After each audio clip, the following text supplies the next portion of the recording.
Assalamu alaikum. Bismillahirrahmanirrahim. My name is Muhammad Ishan Abdullah, and this is an introduction to Business Studies 7115, and I will be your business teacher as well. So let's get started. सबसे पहले हम आते हैं syllabus M पे। ये AIIMS ऐसे set किए जाते हैं कि जब आप सिलेबस को एंड कर लें तो आपके अंदर ये क्वालिटीज़ होनी चाहिए।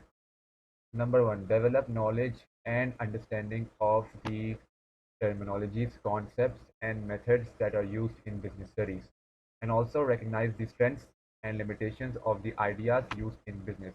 जो कैम्ब्रिज का सिलेबस होता है बिजनेस का, तो वो जब भी आपके सामने कोई बिजनेस आइडिया रखता है, कोई बिजनेस की थ्योरी रखता है, तो वो उसी के साथ उसकी स्ट्रेंथ्स और उसकी लिमिटेशंस आपको प्रोवाइड करता है। तो आप by the end of the syllabus आपको इस काबिल होना चाहिए कि आप जो स्ट्रेंथ्स हैं और जो लिमिटेशंस हैं वो आप रिकग्नाइज कर सकें। Number two, appreciate the perspective of a range of stakeholders in relation to the business environment. जब भी हम बिजनेस स्टडीज़ को स्टडी करते हैं तो हम सिर्फ अपने नज़रिए से, सिर्फ अपने नुक्ता नज़र से नहीं देखते। हम जो दूसरे स्टेक होल्डर्स हैं, जैसे जो हमारे बिजनेस से अफेक्ट होते हैं, जैसे हम जैसे एम्प्लॉयज़ हो गए, शेयर होल्डर्स हो गए और गवर्नमेंट हो गई, तो हमको उनके भी पर्सपेक्टिव से जो हमारा बिजनेस है वो ऑपरेट करना आना चाहिए, और जो उनका पर्सपेक्टिव है वो हमें मालूम होना चाहिए। And lastly, the candidates who are studying business studies should be able to apply their knowledge and critical understanding logically and clearly in written form and in relevant situations. जो भी आप नॉलेज लर्न करें, जो भी आप understanding develop करें, आप उसको बआसानी जब जब भी कोई रेलेवेंट सिचुएशन है, जैसे एग्ज़ाम में, तो आप उसको लॉजिकली और साफ साफ आप उसको राइट कर सकें without any confusion in your head. Moving on, हम आते हैं सिलेबस एम्स पे।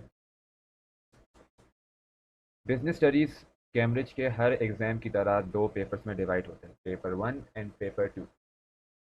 जो पेपर वन होता है बिजनेस स्टडीज़ का, वो होता है 1 hour and 30 minutes, जो कि short answers and data response पे बेस होता है, और उसका जो टोटल मार्क्स में वेटेज होता है वो होता है 50%।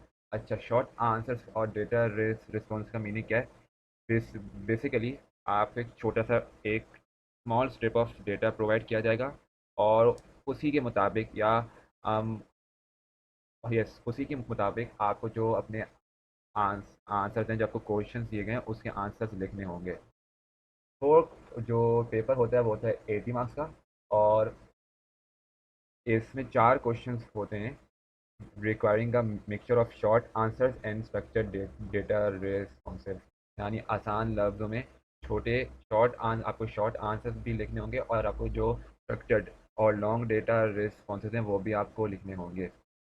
जो चार वो क्वेश्चन हैं, हर क्वेश्चन के साथ आपको एक स्ट्रिप ऑफ डेटा या इंफॉर्मेशन प्रोवाइड की जाएगी, और उसी के मुताबिक या उसी के हवाले से आपको चार जो क्वेश्चन हैं वो आंसर करने होंगे। जो हर क्वेश्चन होता है उसके 4 पार्ट होते हैं, A B C and D. Candidates must answer all questions. इस जो P1 होता है उसमें कोई चॉइस नहीं होती। Moving on to P2। Paper two होता है 1 घंटे और 30 मिनट का, सेम एज पेपर वन। ये केस स्टडी पे बेस होता है, और जिसकी वेटेज होती है वो होती है 50% इन द पेपर। ये भी 80 मार्क्स का होता है। 4 question based on a case study provided as an insert with the paper. एक आपको अलग से कागज़ दिया जाता है, एक पेपर दिया जाता है जिसमें केस स्टडी होती है एक बिज़नेस के हवाले से। तो उसी से रिलेटेड आपको 4 क्वेश्चंस आंसर करने होते हैं। अच्छा, जो हर क्वेश्चन के दो दो पार्ट होते हैं, part A and part B. जो पार्ट ए होता है वो होता है 4 मार्क, वो होता है 8 मार्क का, और जो पार्ट बी होता है वो होता है 12 मार्क का। तो आपको जो हर आंसर है वो आपको केस स्टडी से रिलेट करना होता है, और इस पेपर में भी कोई चॉइस नहीं होती है, आपको सारे क्वेश्चंस आंसर करने होते हैं। अच्छा, बात है सिलेबस ओवरव्यू पे। ये जो बिजनेस का सिलेबस है वो 6 सेक्शन में डिवाइड है। Section number one, understanding business activity.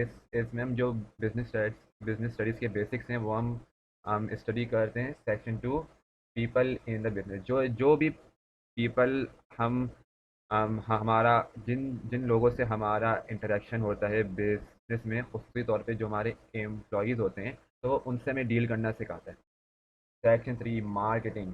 जो सेक्शन 3 है वो थॉरली इस बात पे बेस है कि आप अपने जो प्रोडक्ट है या कोई भी जो बिजनेस है वो अपना जो प्रोडक्ट्स हैं उनकी कंज्यूमर्स पे या कस्टमर्स पे इन्फ्लुएंस कैसे लेके आए, किन मेथड से लेके आए।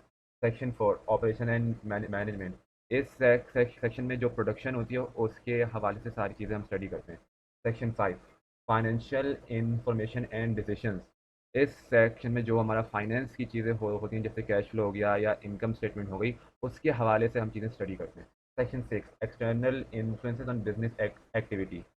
हम इस सेक्शन में ये स्टडी करते हैं कि हम जो भी एक्सटर्नल फैक्टर्स हैं, जैसे इन्वायरमेंटल इश्यूज हो गया या एथिकल इश्यूज हो गया, या क्या जो जो जिस मुल्क में आप ऑपरेट कर रहे हैं उसकी इकोनॉमिक कंडीशन हो गई, तो वो आपके बिजनेस पे को कैसे इन्फ्लुएंस करती है। So that's all.